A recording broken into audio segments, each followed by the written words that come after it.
विश्व की सभ्यताओं के रूप में हमने जो सबसे जटिल काम इस दुनिया में किए हैं उनमें से एक है भाषा। एक भाषा जिसमें सैकड़ों और हजारों शब्द थे। आप वो सब कुछ घटा के एक शब्द बनाना चाहते हैं और आप सोचते हैं आप आगे की ओर कदम बढ़ा रहे हैं।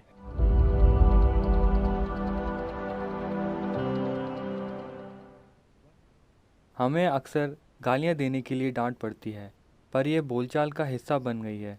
ऐसी भाषा का प्रयोग करने में क्या हर्ज है अगर मैं इसे बिना किसी इरादे के बोलता हूँ?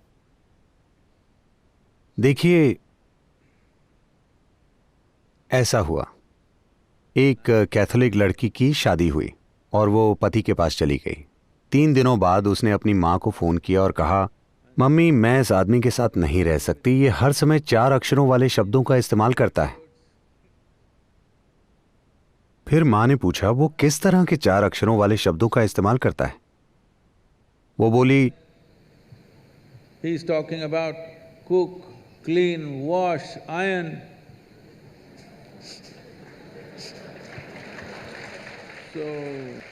तो शब्दों का इस्तेमाल करने में गलत क्या है? मुख्य रूप से जिन्हें आप गालियां कह रहे हैं वो बड़ी संख्या में हमारी अपनी गालियां हैं जो हमारी भाषाओं से उपजी हैं, जिसमें से कुछ भद्दी हैं, कुछ खास इरादे दर्शाती हैं, कुछ हमारे परिवारों से संबंधित हैं And और कुछ बस एक दूसरे को चिढ़ाने या मजाक के लिए। लेकिन जिन अंग्रेजी गालियों का आजकल इस्तेमाल होता है वो मूल रूप से अमेरिका से ली गई हैं। वो या तो टॉयलेट या फिर बेडरूम से जुड़ी हैं। ठीक है, मुझे आपको ये बताना चाहिए, बहुत समय पहले, कई साल पहले ऑस्ट्रेलिया से एक मेहमान आए। मैं 40 साल पुरानी बात बता रहा हूं।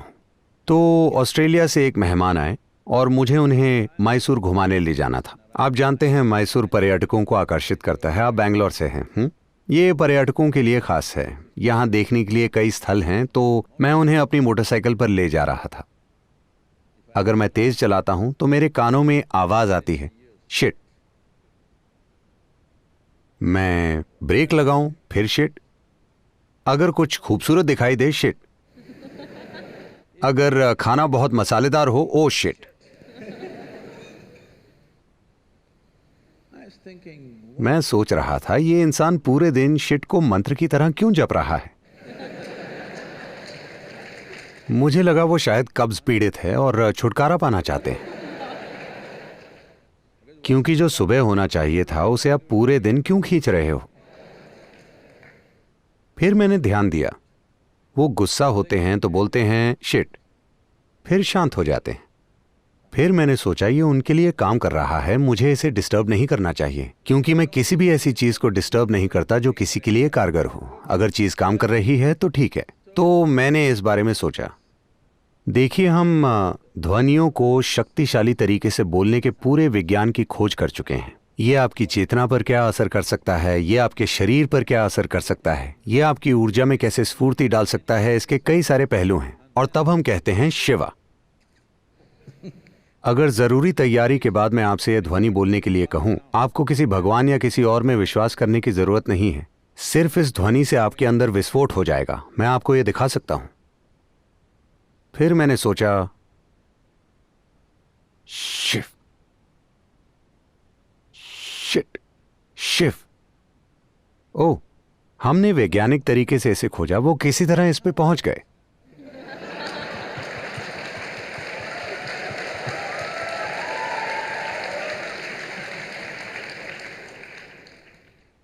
शिवा में भी शी ही शक्तिशाली हिस्सा है। वहां इसकी तीव्रता को कम करता है ताकि लोगों में बहुत बड़ा विस्फोट ना हो जाए। यह संतुलित करता है। वाह की जगह उन्होंने टी लगा दिया। मैंने सोचा ये ठीक है, ये काम कर रहा है, क्योंकि आमतौर पर जब ये बार बार बोलते रहते हैं तो टी की ध्वनि नहीं आती, केवल शी ही कहते हैं। और जब मैं भी शिवा कहता हूं तो वहां वाकई बहुत कम होता है, बस शी की ही ध्वनि आती है। तो मैंने सोचा ठीक है, क्या फर्क पड़ता है।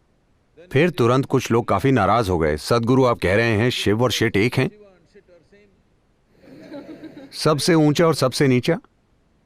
मैंने कहा, देखिए, ऊंचा और नीचा आपने बनाया है, लेकिन जहां तक आपके दिमाग का सवाल है, अगर आपको शब्द वर्णों के क्रम के अनुसार याद हैं, तो शिव और शिट काफी आसपास हैं। आप शिव को यहां और शिट को वहां नहीं रख सकते। आप में ऐसी क्षमता नहीं है। मैं नहीं जानता ये आपके दिमाग में किस जगह है। मान लीजिए ये वर्णों के क्रम में हैं, तो ये बिल्कुल आसपास होंगे, आप इन्हें अलग नहीं कर सकते। तो सवाल ये नहीं है कि क्या अच्छा है, क्या बुरा, क्या सही है और क्या गलत।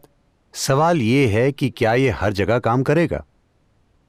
अगर आप हर जगह शिट शिट बोलते रहेंगे तो क्या ये आपके लिए काम करेगा? यही सवाल है। तो अगर आप युवाओं के बीच हैं और आप हर जगह शिट शिट बोलते रहें, लेकिन अमेरिका में हालत यह है कि प्रशासन के ऊंचे पदों पर बैठे लोग भी ऐसे शब्दों का इस्तेमाल कर रहे हैं। अंतर्राष्ट्रीय समुदाय में अगर ऐसे शब्दों का इस्तेमाल किया जाए तो कई तरीकों से बातचीत खत्म हो जाएगी, ठीक है? किसी और वजह से नहीं, सिर्फ इसलिए कि अगर आप अमेरिकी फिल्में या स्टेज पर हंसी मजाक करने वालों को देखें तो वो पूरा वाक्य एक शब्द से बनाते हैं।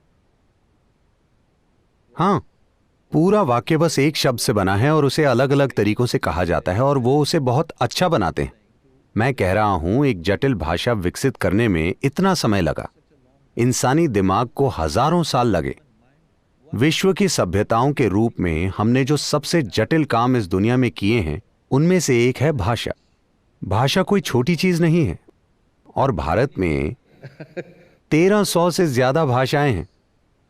कितने बुद्धिमान लोग रहे होंगे कि यहां कोई मराठी बोल रहा है और पास ही कोई तेलुगु बोल रहा है, कोई कन्नड़ तो कोई कोंकणी बोल रहा है। हालांकि हजारों साल से हम सभी आसपास रह रहे हैं, लेकिन आपने अपना अपना साहित्य कायम रखा और उन्होंने अपना। ऐसे उन्होंने मैनेज किया था। भाषा को विकसित करने के लिए एक खास प्रतिभा की जरूरत होती है। एक भाषा जिसमें सैकड़ों हजारों शब्द थे, आप वो सब कुछ घटा के एक शब्द बनाना चाहते हैं और आप सोचते हैं कि आप आगे की ओर कदम बढ़ा रहे हैं।